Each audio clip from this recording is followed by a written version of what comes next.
My name is Omotola Rotimi. I'm a director in the Lagos State Ministry of Justice, but I'm the director leader for Ministry of Women Affairs and Poverty Alleviation, and also Ministry of Youth and Social Development.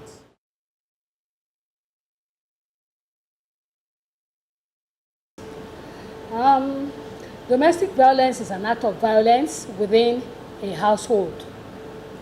Be it against somebody that a person is living with, or person working within the confines of a particular household.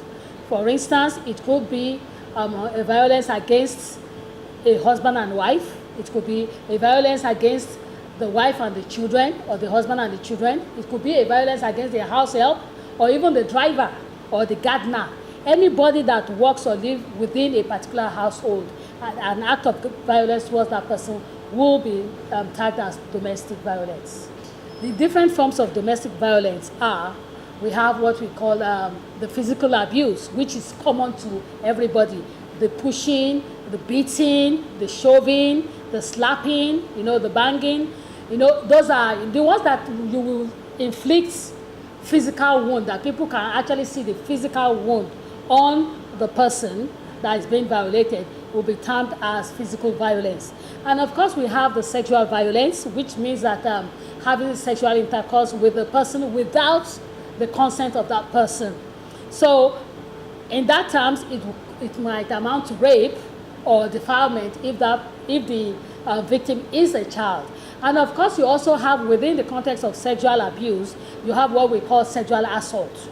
So it's not necessarily penetrating, but actually it could be making sexual advance towards the person, or maybe touching a person in the wrong places that are not appropriate. Then it will be tagged as sexual assault, which is also within the confines of sexual abuse. And then we have the emotional abuse. The emotional abuse is the one that, yes, people suffer that trauma, but you cannot see it physically. You see? So it has to do with your emotions, with your psyche.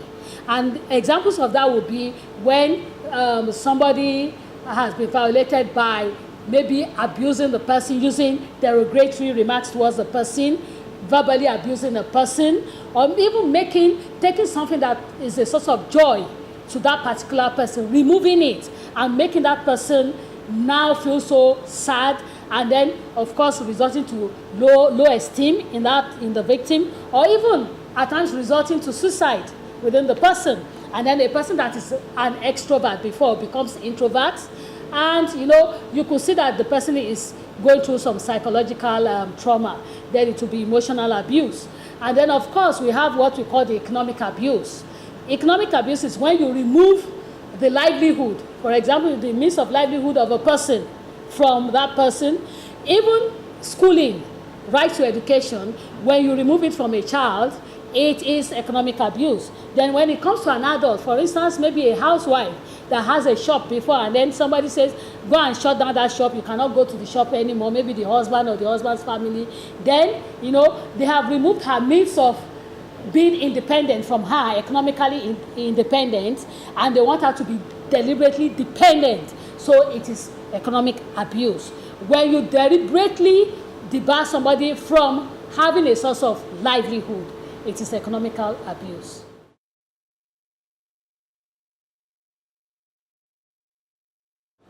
Okay, I would say the first one is the domestic violence law, which is the prohibition against violence against a person.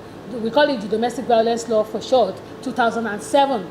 Now it's been amended to be domestic violence law 2015. So it protects everybody within the household, just like I had said the other time, from the person's right being violated within the household. It could be a man, it could be a woman. So it's not necessarily a woman's law or a child's law, it's everybody's law.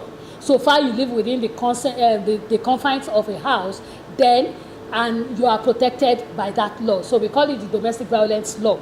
And of course now we have the child rights law as well, which says that you cannot violate a child.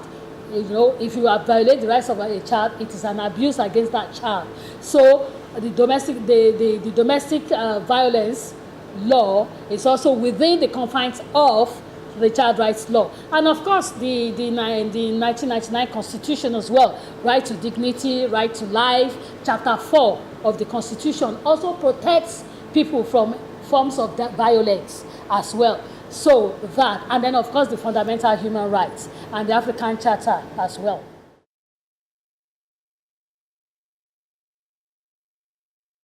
Okay, signs to watch out for in an abusive relationship is, for instance,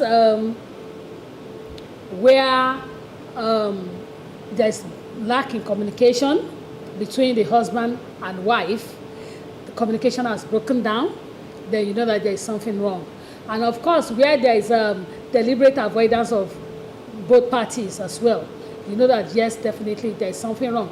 Where a particular party, the partner had deliberately removed means of livelihood, maybe from the other partner, probably providing maintenance in the house and everything, then you know that obviously there's something wrong with that relationship. And of course, where there has been physical wounds or maybe abuses on each other, then when you begin to see that kind of trend in any of the partner, then you know that definitely that's a sign of that there's something wrong with that relationship.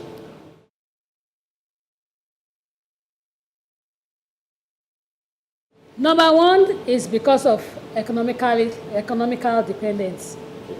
You see, when somebody is economically dependent on the other partner, and the first thing is, oh, where do I go? I don't have any means of livelihood.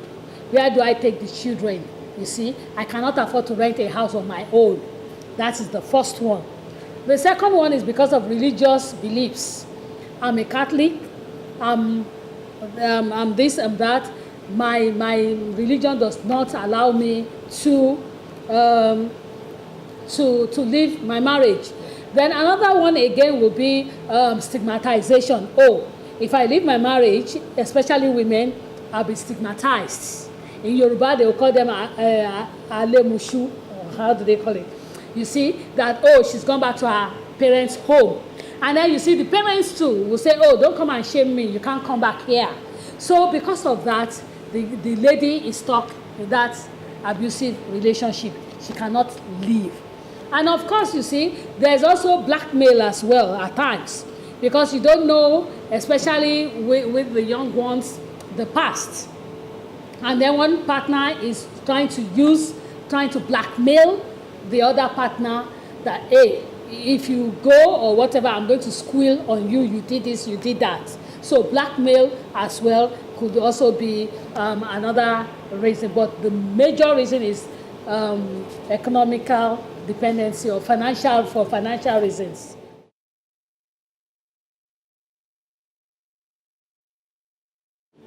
Of course, the first thing is to speak out.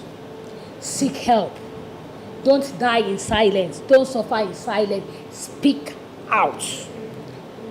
Go and get help as quick as possible. Because by speaking out, you are saving your life.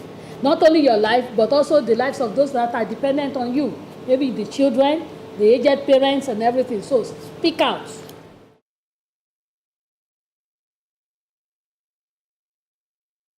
Yes, just like I've been saying before, speak out. It is very, very important that the victim speaks out. Because why? You could be saving your life and the lives of those that are dependent on you. And also the fact that by speaking out, you are saving so many things.